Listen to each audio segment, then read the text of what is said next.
Welcome to the Work Hard, Play Hard podcast. My name is Rob Murgatroyd, and I'm a former doctor turned lifestyle entrepreneur. Each week, I interview some of the best minds on the planet on the science of achievement and the art of fulfillment. Come take this journey with me. Excuses are over. It's time to live. You have to be honest and talk about what you want to talk about, regardless of if there are a couple people out there that say, hey, I don't want to hear about this. I always say it's almost worse to be content, fine, boring almost, where everything's just pretty normal and regular, than it is to be in a state of emergency, than it is to be in a state of like, I hate this sucks, because then nothing changes. The only thing holding me back was time. If I made 50 grand in 6 months just from doing fitness coaching, imagine what could happen if I went full time, did it for a full year, and put all of my effort into it. So to me, that was the biggest shift in my head, that I was like, I can do this if I just put in the work and put in the time. What's up, everybody? This is Rob Murgatroyd, and welcome to another episode of the Work Hard, Play Hard show. Today's guest is Amanda Bucci. Who is Amanda Bucci? Amanda is a social media influencer with over 500,000 Instagram followers and 200,000 YouTube subscribers. You don't get there by accident. In this conversation, we talk about everything from what she asks herself before she posts on Instagram, the turkey sandwich metaphor she uses to make sure her posts are effective and have everything that they need, and what it feels like to have a camera in front of her constantly, and so much more. You can find Amanda on the socials at Amanda Bucci, that's Bucci. And without further ado, please enjoy this conversation I had with Amanda Bucci. Amanda, welcome to the show. Thank you so much for having me, Rob. I'm so excited to talk to you. I've heard nothing but good things about your interview skills, by the way. Well, I hope I don't let down. I am really, really excited that you're here. Your name is one of those names that just keep popping up in my world, and I'm super excited to dig in today. So thanks a lot for making the time. Well, if I keep popping up, that just means we have to chat, right? We have to become friends. That's exactly right. I tell you, what I'd like to start with is where you grew up, which I know is in Rhode Island. Can you give me an example or maybe a story of some things your parents maybe did with you as a kid from ages 10 to 15 that sort of typifies what living in Rhode Island was like? Oh, that's a good question. So in terms of what I did in middle school, my parents got me into sports really early. Like I had really, really, really amazing parents. I grew up with a really awesome childhood, to be completely honest. Like I didn't really have anything that was outstandingly terrible about how I grew up or my childhood or anything along those lines. Like my parents had a really great money mindset. My dad's a lawyer. My mom was a teacher, now guidance counselor. She used to be a dental hygienist, and they both did network marketing growing up. So I always saw them do like a little bit of that on the side. As far as I can remember, I was always trying incredibly hard in school every single day. It was just one of those things that I was really dedicated to it. Like I would be the sibling that came home from school and studied all afternoon. And then I never had senioritis in high school. I got straight A's up until like the very last day because I just really liked school. So that was kind of me growing up in Rhode Island. You're obviously not in Rhode Island anymore. You're in sunny California. Yes, I am. Can you tell us the story of how you and your friend decided to move to California based on a video Skype interview for a waitressing job? How did that come about? Yeah, a good question. That friend was the spontaneous friend. She's the spontaneous one. And she said, hey, let's move to LA for the summer. And for me, a little Rhode Island girl, I didn't even apply to colleges outside of the state. I didn't want to move. I wanted to stay close to home.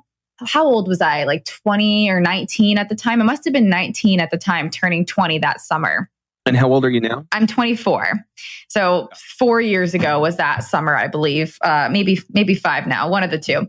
So we emailed a bunch of restaurants and we typed into just Google best restaurants in Los Angeles. And we decided that we wanted to live in Venice. So we found a couple of restaurants in Southern California in Venice. And we had one guy that emailed us back. We sent him like a resume and like a photo of us because we were like, let's just do whatever we can. And the guy was the most chill person. This restaurant was the most chill restaurant. He was like, yeah, we're going to be hiring right around that time that you guys are moving. So just come on down. We'll get you a job and we'll get you all set up. And we were like, you're kidding. So I had no excuse. So we found this little place. I put down the first month's rent deposit. And after that, I had $30 in my bank account after I paid that first month's rent. And I was like, broke college kid problem. So I was like, all right, let's make something happen. So I did a couple of waitressing shifts, probably the most pivotal summer of my whole entire life. Let's kind of dig in a little bit. Can you tell us about the day that you did your first YouTube video and why you decided to do it? So I started on Instagram, and I actually made an Instagram for just my fitness stuff called Amanda Bucci Fit, which is my current Instagram, which I have changed back to Amanda Bucci, which we can talk about later if you want to. And then I had one girl that I followed, and she started making YouTube videos, and they were just sit down in front of the camera, talk about fitness. And I was like, you know what? That sounds great, because I keep trying to make these posts talking about my progress and talking about how to do things. And people keep asking me, maybe I should just start this YouTube thing and I'll make some videos and teach people how. And then I started getting exposed to more YouTubers and people that have been doing it for years and years and years. And then I really, that first video, I was actually in the middle of a competition prep, and I wasn't even really documenting it on YouTube yet. It was my second show I ever did, I think. And I think my first video was on the day of the show. And I was just showing people on my Instagram. I was like, okay, I know I started this a little bit late, but I'm going to do another show. So here's the very end of this show. And then I'll do another competition prep when it comes the time to do it. So that was kind of how I got my start on YouTube. Do you think that your parents being entrepreneurial, entering into the network marketing space, being really encouraging of you to sort of go out and chart your own path is one of the things that's allowed you at 24 years old to not take the traditional path and do something that is, really pretty unique? Yeah, I think that when I was in high school, seeing them do network marketing and stuff like that on the side, again, it was always just a side thing for them. And I don't really attribute that specifically to me being confident in my entrepreneurial spirit. I didn't even know that I had it, to be completely honest. I was very much so going down the traditional route of nursing. Even when I officially moved out that summer of 2015, when I graduated and I officially moved to Los Angeles, I still was planning on getting a nursing job.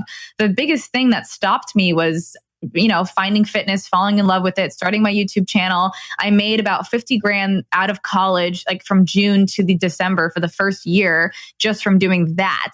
And I was like, if I keep doing this, it's going to grow. It's not going to slow me down. The only thing holding me back right now is time.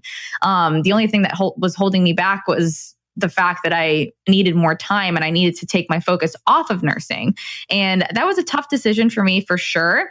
But I just felt really strongly about my mission, and my passion was so strong that I think passion got me through in the beginning, just determining whether or not it was going to work for me. Maybe in the back of my head, what they were doing for themselves and like the encouragement and support from them. My mom definitely wanted me to finish my nursing degree because I didn't pass my NCLEX, which is the national exam you have to take in order to practice nursing safely. I graduated with my degree, but passing the NCLEX, it was a mess. I wasn't passionate about it anymore. I didn't study as hard as I could have. The state took me a few months to get my papers back to say I could actually take the test. So I was over here twiddling my thumbs, waiting around, and studying was just a nightmare. I didn't want to do it. So it was already kind of just a turnoff for me after a little while.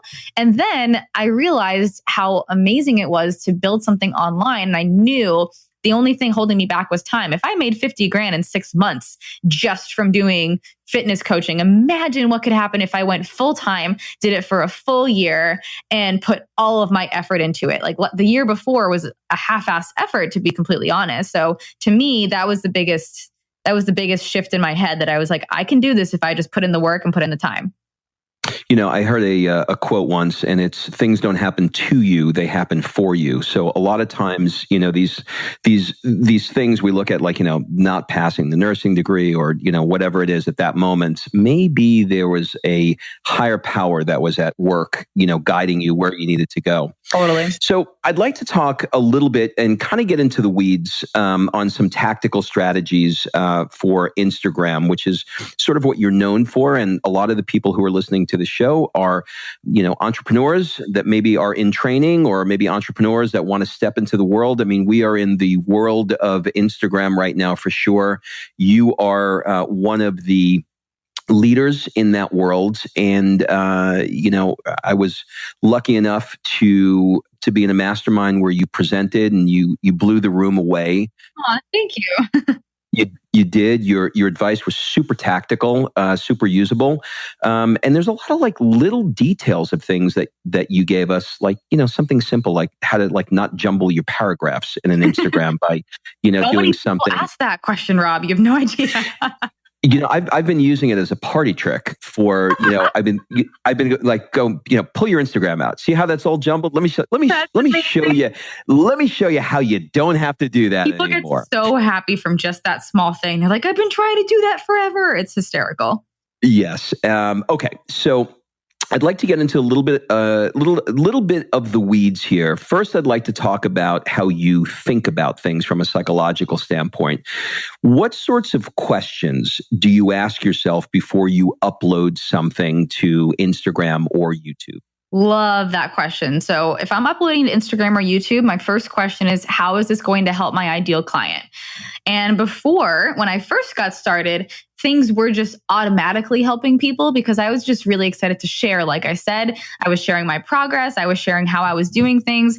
And I was essentially mentoring, teaching, and being likable and relatable all at the same time by accident. So now when I teach people who don't have that naturally, it's almost like you have to think about, number one, how can I teach someone something, help them in some sort of way, add value to their life in some sort of way? And if it's not adding value to anybody, it's not worth posting to me in my mind. There's a lot of things that, value can be created by. So maybe you're a photographer.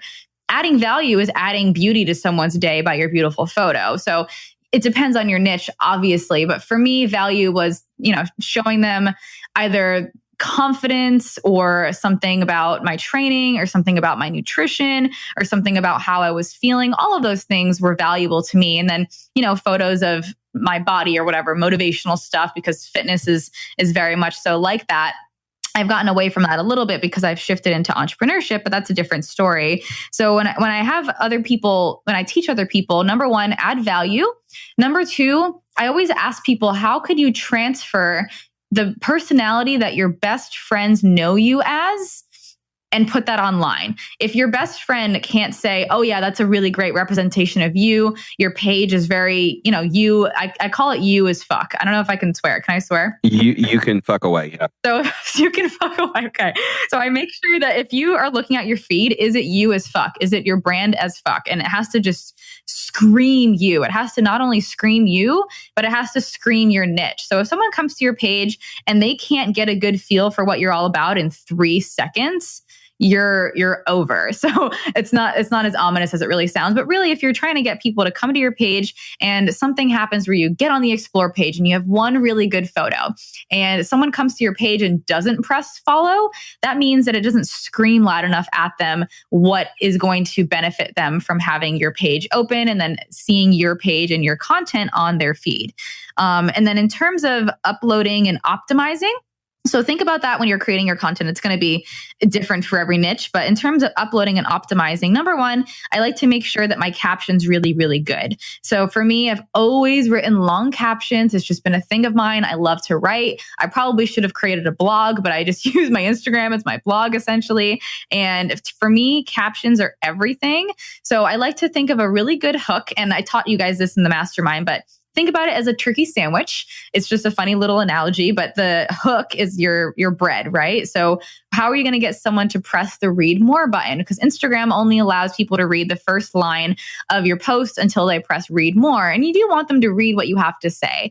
You do want them to read your thoughts and you do want to influence them through what you have to say. And if you don't write anything, to me, it's almost just like you're missing out on the people that do want to read the long captions. Again, it's going to depend on your niche, how long your caption's going to be. If you're inspirational, if you're a photographer, if you're an entrepreneur, if you're whatever it happens to be, what medium you're using. So if you're focused on podcasts and YouTube, maybe your Instagram captions don't have to be as long because you're directing people somewhere else, or maybe you grew elsewhere. But if you're only using Instagram to get started, you can't not have a long caption. It's just too competitive nowadays for you to miss out on that. So the turkey sandwich, the bread is the hook. So something that's going to hook them in, allow them to be excited to read your caption. And then the next piece is the cheese. So think about the cheese as just, why do people want to read this? What is the story or the message behind the caption that has the meat of the content in it, which is the turkey is the meat, which is, what they're coming there for. So the content, what did you write in the hook that they're interested in reading about?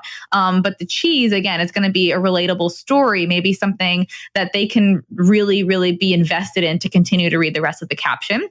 And then the last piece is the bread. So the very end bread is your call to action. So if you don't have any kind of call to action in your post, you're losing out on potential engagement. And engagement is what's going to allow your post to show up more on the explore page and for Instagram to realize, okay, this person's post is doing well. People are engaging with it and interacting with it. And if you don't tell people to do something, whether that thing is to follow for more at your handle, maybe it's going to be like the photo, maybe it's going to be comment your answer to this question. And if you're asking a question, I think questions are probably the best way to get more engagement on your post, unless your post is something really controversial or something that people really want to have an opinion about in the comment section. Asking a question that excites people to answer. So if this question is an opinion that they're super excited to share, or maybe it's something like, I made a post the other day about what do you do and why do you love it? And I was just really interested in what people did for work and why they loved it. And people love sharing about what they love.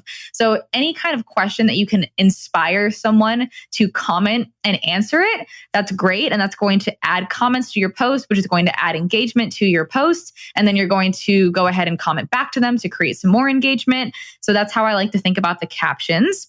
And then when it comes to the rest of the posts, optimizing to me just kind of means making sure that you have whatever brands you're wearing tagged or anything that you want to be tagged on your photo. Maybe it's another person. Maybe it's a person that you want to see the photo, like an influencer or a brand. And then I also like to geotag the photos to make sure that it just pops up as an extra potential way to find my post. So I always tag Los Angeles in my post just because that's where I live. And if I go to the Los Angeles, California Instagram, I'll probably end up on the top post at some point during the day just because it's just a really easy way to find it. So if people are searching Los Angeles on Instagram, maybe they'll find my posts, or, wherever you live, wherever you are, especially maybe if you go to a gym or if you're at an event, it's a really great way to find people and connect with people that are your ideal audience member.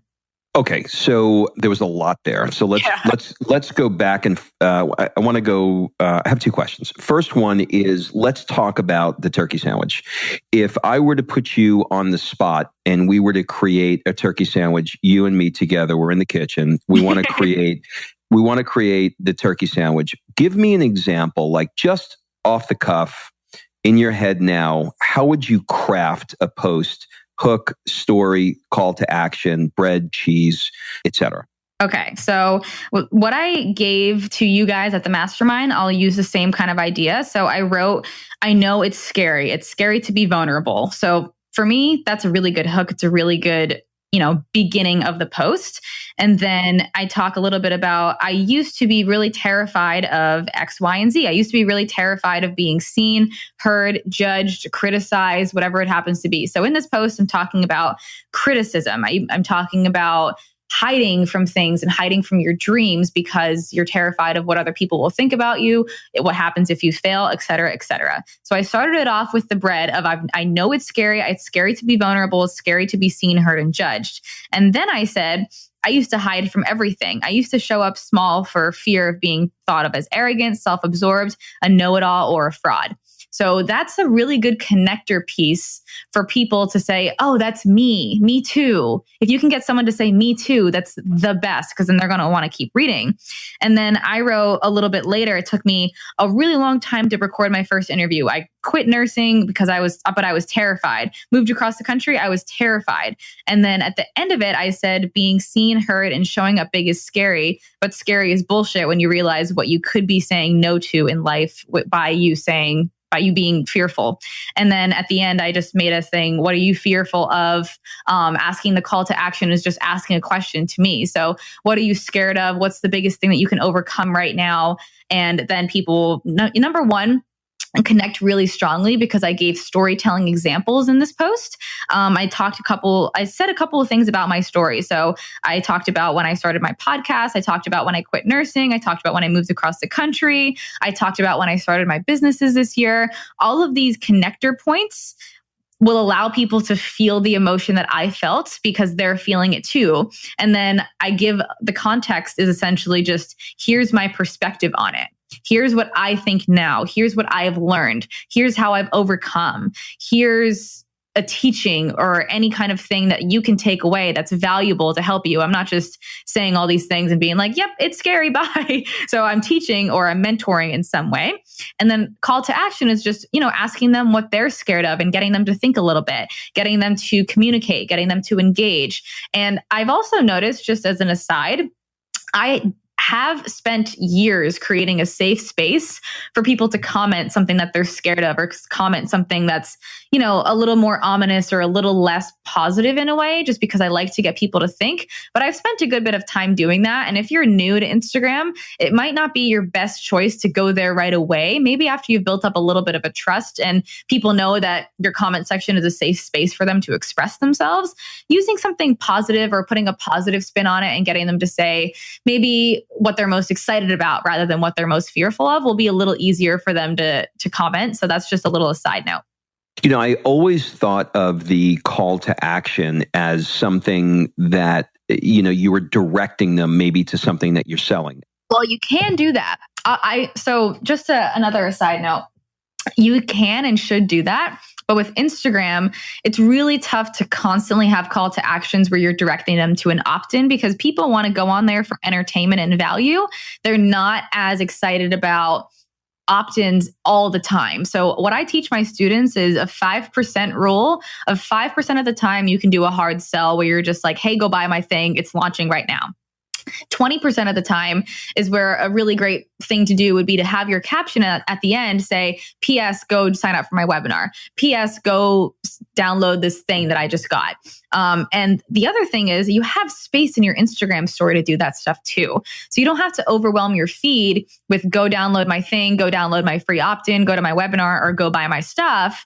You can use your Instagram feed as 75% or so free value where you're building your audience, creating engagement. And there's different kinds of calls to action that give you different kinds of results, right? So the questions are going to provide you more engagement and more growth. And then the call to actions are going to, nurture those people you already have and having them sign up for your list to get in your tribe and then potentially buy your stuff. So they're actually separate things. Got it. So you really could do either. You can direct them to a sale or you could direct them simply to a question. Yeah, absolutely.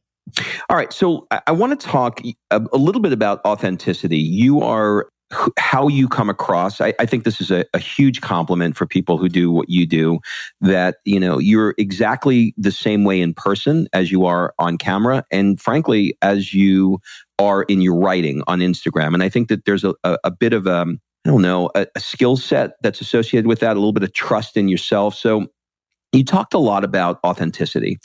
Do you ever find yourself not being you? And I'm sure that you've trained it out of yourself. And so maybe a better question is, in the past, have you found that, you hit the record button, you're facing the camera and you start talking and you're like, who the fuck is this? Like, I'm not even myself. Because I know that I've done that. If I'm doing a podcast or something, all of a sudden, my announcer voice will come out and I'll go, oh my God, like I am not being me right now. And so sometimes it's a challenge to remain who you are when you're being recorded. And I was wondering if you can kind of talk to that a little bit. Yeah, so I think there's two different things here. So I get what you're saying about the announcer voice, and I have a friend, and he's in my program, and he's like, whenever the camera comes on, I sound like a robot. Like I'm not me. I feel like I have to be this person. So I feel like this side of the coin is just being nervous and not being 100% confident in your own voice, and then thinking that you have to be something that you're not. So to me, I love when people like swear in their podcasts and create Instagram posts where they're writing like they speak. So with a bunch of O's after the so, or something, something kind of just funny where it sounds like they're conversating with me rather than being very formal. I think casual writing and casual speaking is so much more connective than just robotic speaking like you're being very formal. I think that's in the past. When it comes to putting yourself on camera or on video, yeah, you definitely have to be a little bit more energetic than you would be in your normal life. It's if you're in this place where you're kind of tired or maybe you're anxious or you're stressed, yeah, it's really hard to get on camera and really hard to go do a podcast. For me, that's the worst. And I sometimes don't feel like turning the camera on too. And then I feel like I can't be myself because I'm not myself at the moment. So when you're not yourself at the moment, maybe you're stressed, maybe you're feeling discombobulated and you're not your highest self.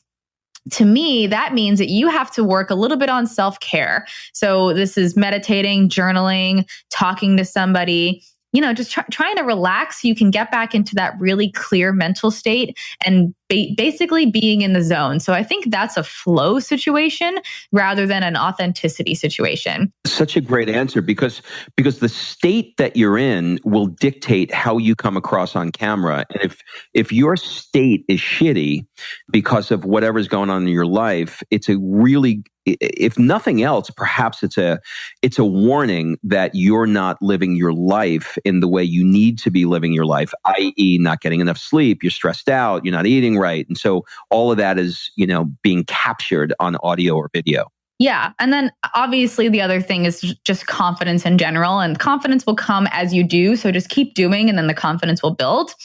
The other thing is that you don't know who you are. So for me, over the last year in 2017 was a big transitional year for me. So personally, I got my start with fitness and making vlogs.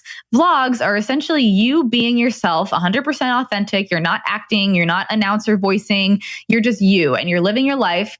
And for me, that was always really easy. I know exactly who I was, super passionate about fitness. The people that followed me loved me for fitness and what I was doing with that. And it was really easy because I knew exactly who I was talking to and I knew exactly how to be because I just had to be me and people liked it and that was it. And then over the last year, I've transitioned into talking more about entrepreneurship.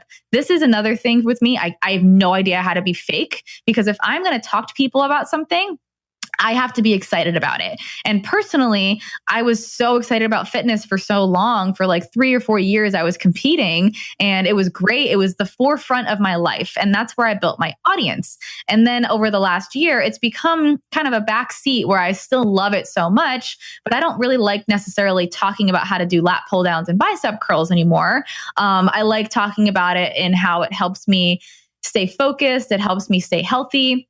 It helps me stay clear. But then I dove into entrepreneurship and I was learning about it. And I don't know how people who are entrepreneurs just don't coach other entrepreneurs.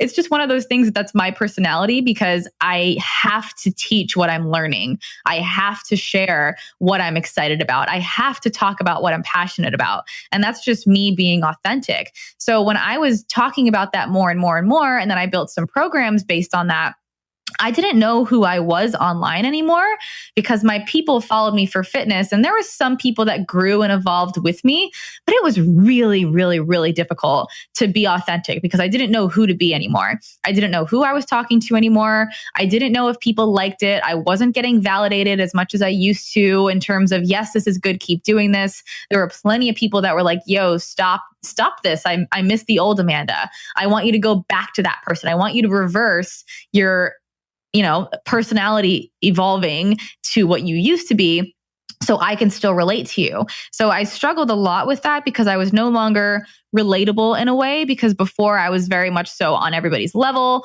I just kind of was relating to them because that's what they kind of wanted, but I was such a close step ahead of them and I was able to teach them, but I was learning it as I go, that it was really relatable. And it's taken me a long time to be comfortable with being less relatable, but still being an authority, a mentor, someone who's still inspiring, although my content has transitioned a good bit. So I think the other side of the coin here is, really being confident in who you are and what you have to say, and then finding the audience that just loves what you have to say, because they are out there, and you have to be honest and talk about what you want to talk about, regardless of if there are a couple people out there that say, hey, I don't want to hear about this. If you could constrain yourself to only 3 apps for editing or pictures, what would they be? Instagram. So I do like to edit things in Instagram, not necessarily the filters, but just, if you're using the brightness and the sharpness, it does have pretty good filter creation. Facetune is really good for editing as well. I know that people use Adobe and Lightroom and stuff like that. I haven't gotten too much into that, but I like to use Facetune.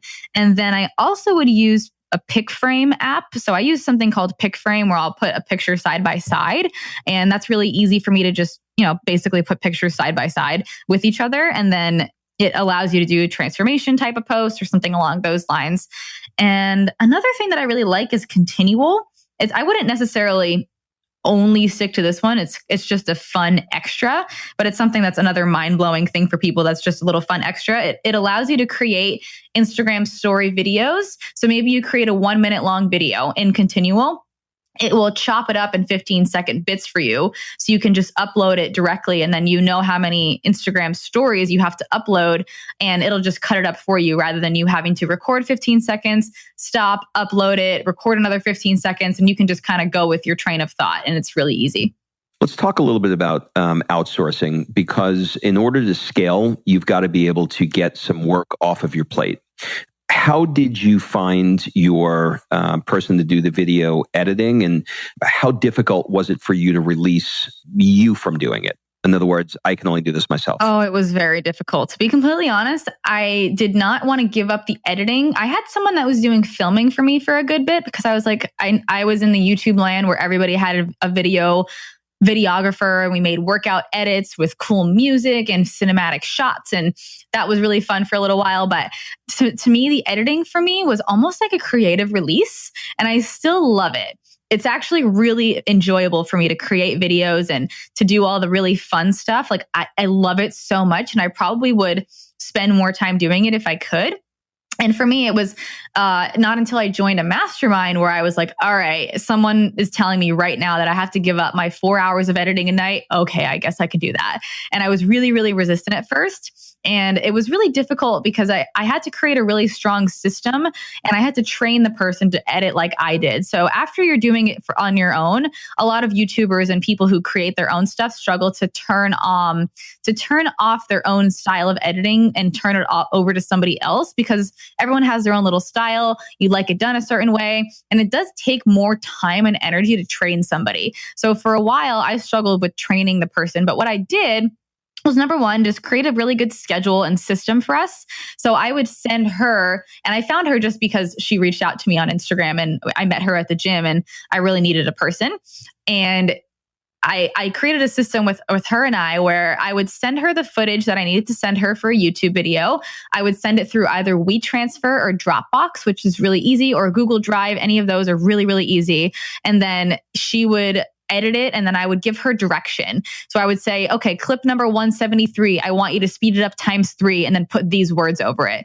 So I was very, very, very clear on how I wanted it done. So there was less editing after we reviewed it together. So she would finish it with my outline. We would review it together the night before uploading, and I would say, okay, tweak this, change this. And then that was it. And eventually, now she knows exactly how I like them done. If I get it back from her, it's usually 100% good and ready to go. Maybe there's one specific thing that I'm like, okay, go back and edit this, but that's about it. So it did take me a good bit of time to really train her, but it was very, very, very worth it. Yeah, I mean, here's the thing about outsourcing. Nobody's willing to take the upfront time to teach them, and they assume that everybody's going to know everything. But if you're willing to take the time to do what you did, our mutual friend Mike Zeller taught probably both of us the same thing, which is if you can get somebody else to do it that gets it at 80%, it's good enough. Yeah, I totally agree. It was just about that. And I was like, all right, that's fine. It's not detrimenting my business in any way. It's actually helping. Yeah, for sure, because you have more time. All right, so let's switch gears and let's talk about sort of the emotional side of living with the camera. How has that affected your life? In other words, tell me about a time where it felt like, I just shared too much of my personal life with somebody, and this is too far for me. Where is that line? I know those lines are blurring these days, but have you experienced any of that personally? Yeah. So I think in the beginning, like I said, I moved to Los Angeles and I didn't really have a whole lot of friends in the beginning. So I kind of use YouTube as my diary. And I think that for most people, they have a strong, hard line on what they do and don't want to share. I have a different opinion about this, and I think that you should share even the hardest of things, but in a certain way. So if you're currently in the middle of something, maybe you're in a depressed state right now. Maybe you are, I don't know, your family, someone in your family just passed away like today, and whatever it is that's really going on with you right now, if you're not over the hump a little bit, maybe wait to share that thing, just because I feel personally you have to go through and experience that thing in your own life and real life before you share it with other people, only because you have to heal first and you have to create that piece of content in a way that's going to help other people, not necessarily for you to use it as a diary and create and find solace and use your audience as your therapist. I think it's a really great tool to share your story, share your struggles, and share everything that you've gone through. Because it's going to help other people and it will help them relate to you. It'll help them trust you. It'll help paint the picture of who you are and what your mission is and why you're doing what you're doing. And usually you're doing what you're doing because of something really strong that happened in your life. And if you're not sharing that, you're not painting the whole picture. But if you're not over the hump of like, okay, I've slightly gotten through this thing a little bit at this point, now I'm ready to share it, maybe just keep it to yourself and work through it for that period of time where you have to work through it before you're ready to share. So I know that there's a lot of people that aren't ready to share just yet, especially the students in my program. And they're talking about, past drug addictions and past experiences with being sexually molested and crazy things that they're maybe not ready to share yet. And maybe they have to talk to a family member before they share. Maybe they have to, imagine Lewis, where he was talking about being sexually harassed. He probably had to talk to his family before he shared it with this entire podcast of millions of listeners, if that makes sense. So personally, depending on where you're at in your life and your situation, you have to kind of work through that before you can allow that experience to be an inspiring piece of content that's going to help somebody else. Got it. Let's talk a little bit about sponsorships. Can you describe the conversation or what the conversation was like with your first sponsor, and maybe a little bit of some behind the scenes of how that process works? Yeah, good question. So my first sponsor was a company that I'm no longer with, but I'll talk about the company that I am with right now because I love the way that it came about. I essentially just started using their products and I loved them so much. They were supplements and I used them in every single day. And then I eventually just reached out to the company, and the company was small enough as to where I felt like my audience was big enough to where I could add value, but they weren't big enough as to where they wouldn't even see me, if that made sense. So I had about 20,000 Instagram followers at the time. And I reached out and I said, and I think this is a very specific and a great way to do it. I said, hi, my name's Amanda. I've been using your products for a few months now and I love them. I would be really interested in potentially applying to be one of your sponsored athletes. Let me know if there's a process that I can go through in order to apply. And I didn't show up entitled. I didn't say, hey, I have these followers, please sponsor me. I didn't show up as if I immediately was going to get the job, essentially, because it's a job, it's a business relationship. So I said, how can I apply? And they said, hey, we think you're a great fit. And there's a couple of girls who are already sponsored that really like you and they like your stuff. So let's just get you on the team. And for me, I was like, okay, great. That's awesome. But I was just thinking, how can I help them rather than how can they help me? And I think a lot of people approach sponsorships like, I would love to get free stuff and paid by a company. But you really have to approach it as if I would love to be represented by this brand. It's a long-term relationship. So any kind of sponsorship that you get, it's going to directly reflect on your brand. So if you're partnering with a company just for a couple hundred or 1,000 extra bucks, that's nice, but really they're going to be integrated directly with your personal brand. So make sure that there's something you feel strongly about, because it's going to represent you. And if it can add to your personal brand rather than take away, it's much, much better than something that might just dilute your own personal brand. I've done that before, and I don't necessarily think it's the best idea. It's nice to get a couple hundred extra bucks or whatever it is, but it's not, it's not a long-term decision. You're going into business with these people, and they have to see, okay, what's my return on investment for giving this person money or free stuff? And then you have to also say, am I going to get a return on investment for posting? So it's going to depend highly on your engagement. It's going to depend highly on the size and the engagement of the company. It's going to depend on their budget. It's going to depend on how long they've been in business. It's going to depend on how well you guys align with each other and each other's missions. I also really think it depends on how much I actually like the people that work at the company and how much they like me. So those are all things to think about when you're doing some influencer marketing. Is your approach right now to focus more on your own courses and products, et cetera, than sponsorships? Yes. So over 2016 or so, I would say half of my income was just from sponsorships. And it was great. I made a 6-figure income just from doing brand deals. Amazing thing. I think it's really cool, and it's only going to get better for influencers. Personally, I spent a lot of time doing that, and I like it. But I personally, this last year and the year before, I've been really excited about my own stuff. And there's only so much space you have to talk about your promotions. Like I said before, I think that a 75% free value only. I think depending on the sponsor and whatever you're doing, you could be posting more than that. Maybe it's a really cool clothing brand that you're working with, and you have to post more than that, and people just really like it. So you posting about it isn't super diluting your brand or anything. But personally, for me, I can get way, way more of a return on investment and a feeling of fulfillment when I only focus on my own products and then sprinkle in my sponsored posts every once in a while, rather than having to rely on or only focus on sponsored posts. I think there's a good balance. Again, I think throwing them in here and there is a really great thing. And that's why I'm really trying to focus on a select few companies that I work with, and not focus so heavily on just the companies, because at some point I found myself wondering, who am I aside from these companies that I'm talking about? Yeah, I mean, it's nice to add in the portfolio multiple streams of income, but it's certainly better to grow your own brands. Yeah, absolutely. I love to hear about how people are maximizing other areas of their life outside of work. So I'd like to move into a little bit of a short play hard round. And that is, what are some of your non-work, non-negotiable, like meditation or date night things that you put into your week to keep your sanity? Oh, yeah. So my non-negotiable, and this is a negotiable depending on the week, I would say, but I need Saturdays to myself where I'm not working. One of the things that I realized is that if I don't get some alone time and some de-stress time, that I can't show up as my highest self during the week. So I noticed that I don't necessarily need to meditate in the morning to feel 100%. Like sometimes I just got a puppy recently, so we kind of just get up and go and take him for a walk. And the mornings have kind of turned into his mornings rather than our mornings, which is, I've kind of come to accept that. When I have kids in the future, I'm sure that'll happen again.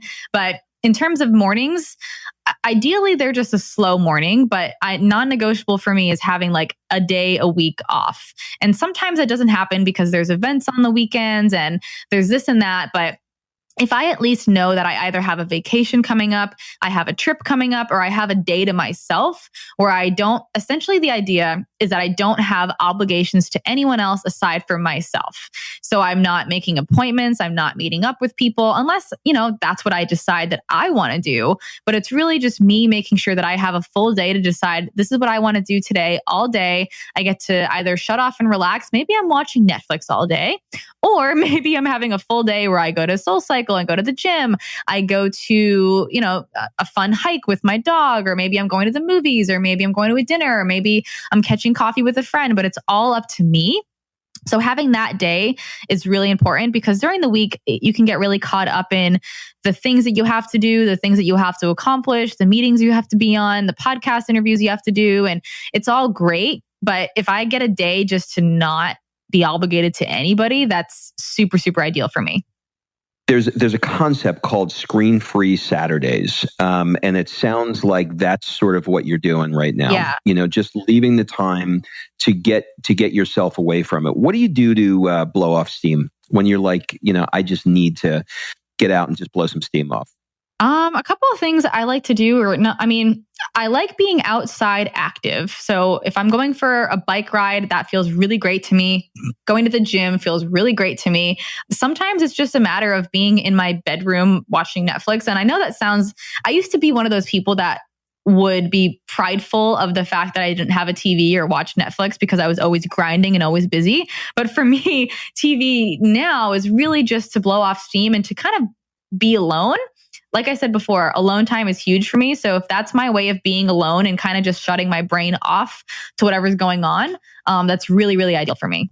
Yeah, we're living in a crush it world. Gary Vee, bless his little heart, is teaching us all to not stop and keep going and not watch Netflix. I don't know how much of a fan I am of all of that. I think we need to balance. You know what I mean? Gary, he lost some weight, but he's looking a little gray to me. Just relax a little bit. Well, okay, so it depends on everybody. I think it depends on how you like to recharge. And for some people, recharging just means doing what you're good at, and that feels really great too. I think downtime, playtime, and recharging looks different for every personality.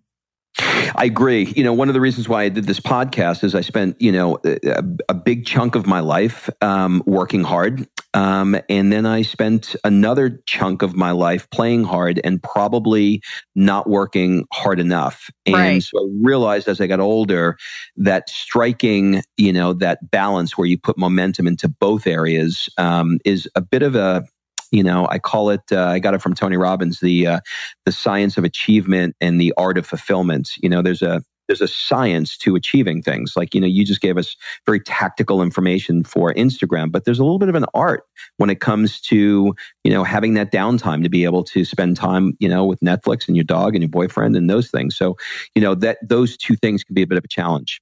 Yeah, absolutely. I completely agree. And I think once you kind of learn what you need, mastering the challenge is making time to do those things and just creating the time for yourself and sticking to it. All right, let's get into the last part, which is our rapid fire round. Feel free to answer these questions as quickly or as slowly as you want, but just kind of give me your first thing that hits you. What books have you reread? None. I don't reread books. I know I probably should, but I just don't. First time I've ever gotten that answer, and I'm not sure what to do. Never have. I love it. That's great. Okay, what is one thing that you own and probably should throw out, but you never will?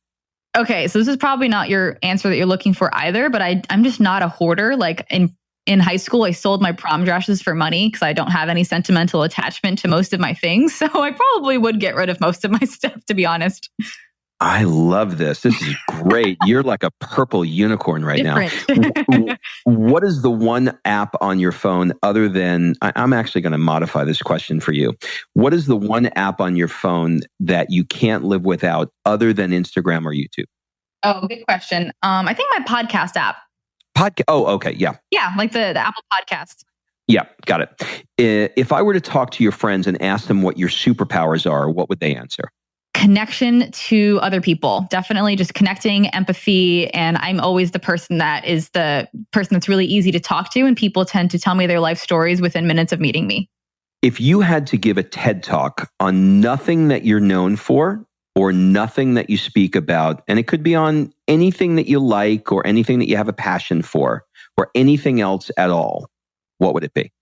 This would definitely be human behavior. I think if I were to go back to school, I would get my master's and PhD just in psychology, doing research on human behavior, because I think it is so interesting learning about how humans work and why we behave the way that we do. Well, Amanda, you are a freaking rock star. I really, really enjoyed this. I know that you are crazy, crazy busy, and I know that you're doing a lot of interviews, and I know that you're doing your own podcast, and I know you've got multiple courses, and you're in masterminds, and you got a boyfriend and a dog. So I appreciate you taking the time to do this. Do you have any final words, suggestions, or an ask for the people that are listening? An ask would just be to come over and listen to my podcast too. I have a podcast and I love it. It's my passion project. It's my baby. That's where I get all of my really amazing thoughts out there. So come listen to the podcast, Bucci Radio. Bucci Radio. Amanda, thank you so much. Yes, thank you so much, Rob. You're a great interviewer and you definitely exceeded my expectations. All right. Thanks for listening. If you love this episode and you know someone that needs some help in either stepping up their work hard game or their play hard game, it would mean the world to me if you shared this podcast with them to help me get this movement out there. So if you like what you heard, head on over to iTunes, take 30 seconds and leave me a 5-star review, and I will be forever grateful. So until the next episode, excuses are over. It's time to live.